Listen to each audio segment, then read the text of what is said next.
ચાલો આજે વાત કરીએ એક એવી દુશ્મનીની જ્યાં વેર ઓછું અને વટ વધારે હતો.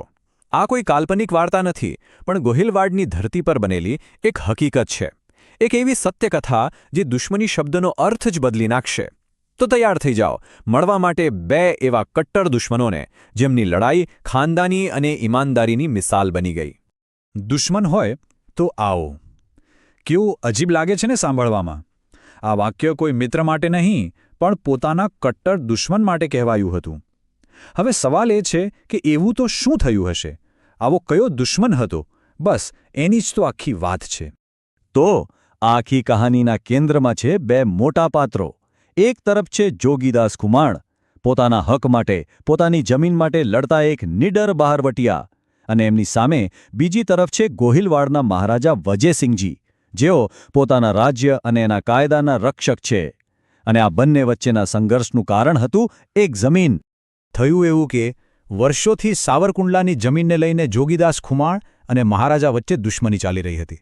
અને જોગીદાસે તો એવી ટેક લીધી હતી કે જ્યાં સુધી સાવરકુંડલા પાછું નહીં મળે ને ત્યાં સુધી આ નાવલી નદીનું પાણી પણ પીવું હરામ છે.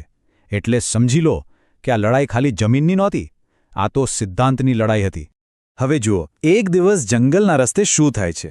જોગીદાસનો સામનો થાય છે સીધો એમના દુશ્મનના પરિવાર સાથે. ભાવનગરના મહારાણીનો રથ એમની સામે આવીને ઊભો રહી જાય છે. હવે બદલો લેવા માટે આનાથી સારો મોકો બીજો કયો હોઈ શકે, બરાબર ને? પણ જોગીદાસ ખુમાણે તલવારને બદલે ધર્મનો રસ્તો પકડ્યો. એમણે રાણીમાં એક બહેન જોઈ અને એમને રક્ષણ આપવાની ઓફર કરી.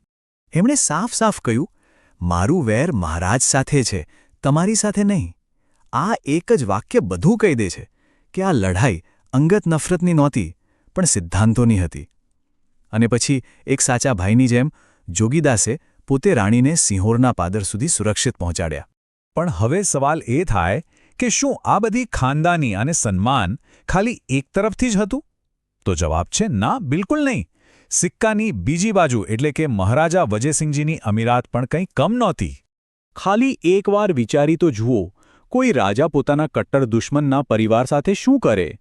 મોટાભાગના કિસ્સાઓમાં જવાબ હોય બદલો, સજા, કઠોરતા. પણ અહીંયા ગોહિલવાડમાં આખી વાત જ જુદી હતી.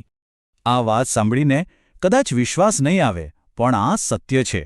જે સમયે જોગીદાસ મહારાજા સામે બહારવટે ચડ્યા હતા, એ જ સમયે એમના જ બાળકોનો ઉછેર ખુદ મહારાજાની દેખરેખ હેઠળ ભાવનગરના રાજમહેલમાં થઈ રહ્યો હતો. મહારાજાનું કહેવું સ્પષ્ટ હતું, જો હું એના બાળકોને રડવા દઉં તો ગોહિલવાડની આબરૂ જાય. મતલબ કે દુશ્મની ભલે હોય, પણ રાજ્યનું ગૌરવ અને માનવતા એનાથી પણ ઉપર હતા. આને જ કહેવાય ગોહિલવાડની સાચી અમીરાત. અને હવે વાર્તા એક એવા વળાંક પર પહોંચે છે જ્યાં એક દુઃખદ ઘટના બને છે, અને આ ઘટના જ આ અનોખી દુશ્મનીની અસલી પરીક્ષા લે છે. રજવાડા પર અચાનક દુઃખનો પહાડ તૂટી પડે છે. મહારાજાના યુવાન કુંવર દાદભાનું અકાળે અવસાન થાય છે. આખા રાજ્યમાં શોક છવાઈ જાય છે. અને આ દુઃખની ઘડી જ આખી વાર્તાનો સૌથી મોટો ટર્નિંગ પોઈન્ટ બને છે. આ સમાચાર મળતા જ જોગીદાસ ખુમાણ પણ હલી જાય છે. બધા એમને રોકે છે કે ત્યાં જવું એટલે મોતને ભેટવા બરાબર છે, પણ એ માનતા નથી. કારણ કે એકવાર એમણે એ નાના રાજકુમારને પોતાની ઘોડી પર બેસાડીને રમાડ્યા હતા. બસ એ સંબંધને કારણે જીવનું જોખમ લઈને પણ એ દુઃખમાં ભાગીદાર થવા પહોંચી જાય છે. શોકની એ ભીડમાં મહારાજાના કાને એક જાણીતો અવાજ પડે છે. કોઈક ઊંડા દુઃખ સાથે વિલાપ કરી રહ્યું હતું, અને એ અવાજ હતો એમના દુશ્મન જોગીદાસ ખુમાણનો. બસ એ જ ક્ષણે ત્યાં હાજર દરેકના શ્વાસ થંભી ગયા.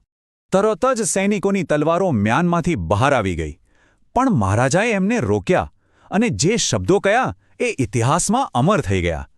તલવારો મ્યાન કરો, આજે એ મારો દુશ્મન નથી, પણ મારા દુઃખનો ભાગીદાર છે. એક ક્ષણે દુશ્મની હારી ગઈ અને માનવતા જીતી ગઈ. બસ આ એક ઘટનાએ વર્ષોથી ચાલતી દુશ્મનીની આખી દિશા જ બદલી નાખી. હવે સમાધાન માટેના રસ્તાઓ ખુલ્લી ગયા હતા. ખાસ કરીને રાણી, જેમની રક્ષા જોગીદાસે કરી હતી, એમણે મહારાજાને સમજાવ્યું કે જે માણસ આપણા દુઃખમાં સામેલ થવા પોતાનો જીવ દાવ પર લગાવી દે, એની સાથે વેર કેવો? અને એમની વાત મહારાજાના દિલમાં ઉતરી ગઈ. અને પછી તો સમાધાનની આખી પ્રક્રિયા શરૂ થઈ. રાણીની વાત પછી જોગીદાસને માનભેર દરબારમાં બોલાવવામાં આવ્યા અને ત્યાં સાથે બેસીને કસુંબો પીને આ લાંબી દુશ્મનીનો અંત લાવવામાં આવ્યો. પણ વાર્તા અહીંયા પૂરી નથી થતી. અસલી ક્લાઇમેક્સ તો હજી બાકી છે. રાજદરબારમાં જે થયું એણે તો આ સંબંધને એક અલગ જ ઊંચાઈ આપી દીધી. ભર દરબારમાં મહારાજાએ જોગીદાસને સાવરકુંડલા પાછો આપવાની ઓફર કરી. એ જ સાવરકુંડલા જે આખી દુશ્મનીનું મૂળ હતું, જેની માટે આટલા વર્ષો સુધી લોહી વહ્યું હતું. પણ અહીં જોગીદાસ ખુમાણે જે કર્યું એની કોઈએ કલ્પના પણ નહોતી કરી. એમણે કહ્યું, હું સાવરકુંડલા સ્વીકારું છું, પણ એ હું મારી માનેલી બહેન એટલે કે મહારાણીને ભેટમાં આપું છું. એમણે સાબિત કરી દીધું કે એમના માટે સંબંધો જમીનથી પણ વધારે કિંમતી હતા. મહારાજા પણ આ જોઈને ભાવુક થઈ ગયા અને એમણે જે કર્યું એ કોઈ સમાધાનનો ભાગ નહોતો. એ તો એક નવી મિત્રતાની, એક નવી ભાઈબંધીની શરૂઆત હતી. એમણે જોગીદાસને ભેટમાં એક આખું ગામ આપ્યું, એક મિત્ર તરીકે. અને એ પણ જીરા ગામ, જેની વાર્ષિક આવક એ જમાનામાં 25,000 રૂપિયા હતી. આટલી મોટી ભેટ આપવી એ મહારાજાના વિશાળ હૃદયને બતાવે છે. આ ભેટની કિંમત રૂપિયામાં નહોતી, પણ એની પાછળ રહેલા આદર અને સન્માનમાં હતી. તો આ આખી વાર્તાનો સાર એક જ શબ્દમાં સમાયેલો છે: અમીરાત, જેનો અર્થ થાય છે ખાનદાની, ઈમાનદારી અને સન્માનનો એક એવો કોડ જે ગમે તેવી કટ્ટર દુશ્મનીમાં પણ માનવતાને જીવતી રાખે છે. પણ આખી વાત સાંભળ્યા પછી મનમાં એક સવાલ ચોક્કસ થાય છે: શું આજના જમાનામાં આવી દુશ્મની અને આવી દોસ્તી શક્ય છે, જ્યાં સિદ્ધાંતો અને સન્માન સૌથી ઉપર હોય? આ એક એવો સવાલ છે જેનો જવાબ કદાચ આપણે બધાએ પોતાની અંદર શોધવાનો છે.